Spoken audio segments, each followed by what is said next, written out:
चुनावी सरगर्मी के बीच असम की सियासत में हलचल तेज हो गई है जब अमित शाह 2 दिवसीय असम के दौरे पर पहुंचे हैं।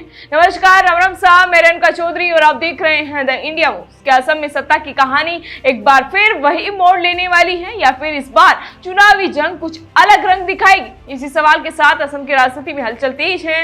विधानसभा चुनाव से पहले भारतीय जनता पार्टी ने भी अपनी तैयारियों को पूरी रफ्तार दे दी है और इसी क्रम में केंद्रीय गृह मंत्री अमित शाह का 2 दिन का असम दौरा बेहद अहम भी माना जा रहा है।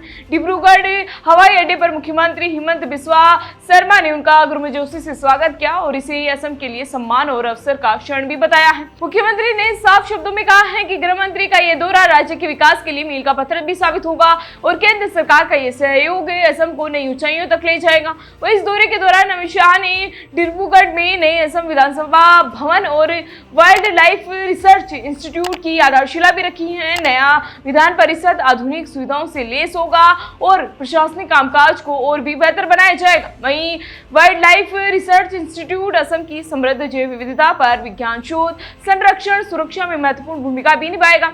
इसके अलावा दक्षिणी असम में खेलों को बढ़ावा देने के लिए खानीरकर स्टेडियम प्रोजेक्ट के पहले चरण का उद्घाटन भी किया गया है, जिससे युवाओं और खिलाड़ियों को नई सुविधाएं भी मिलेगी। लेकिन इन विकास कार्यों के साथ असली चर्चा राजनीति को लेकर है। अमित शाह ने गुवाहाटी में पार्टी और एनडीए गठबंधन के नेताओं के साथ बंद कमरे में बैठक की, जहां चुनावी रणनीति, सीटों के बंटवारे और प्रचार की रूपरेखा पर मंथन भी हुआ है। माना तो यह भी जा रहा है कि इसी दौरे में एनडीए के भीतर सीट शेयरिंग को अंतिम रूप भी दिया जा सकता है। बीजेपी पहले ही साफ भी कर चुकी है कि वह ये चुनाव सहयोगी दलों के साथ लड़ेगी और मुख्यमंत्री पद के चेहरे के तौर पर हिमंत बिस्वा शर्मा ही आगे रहेंगे।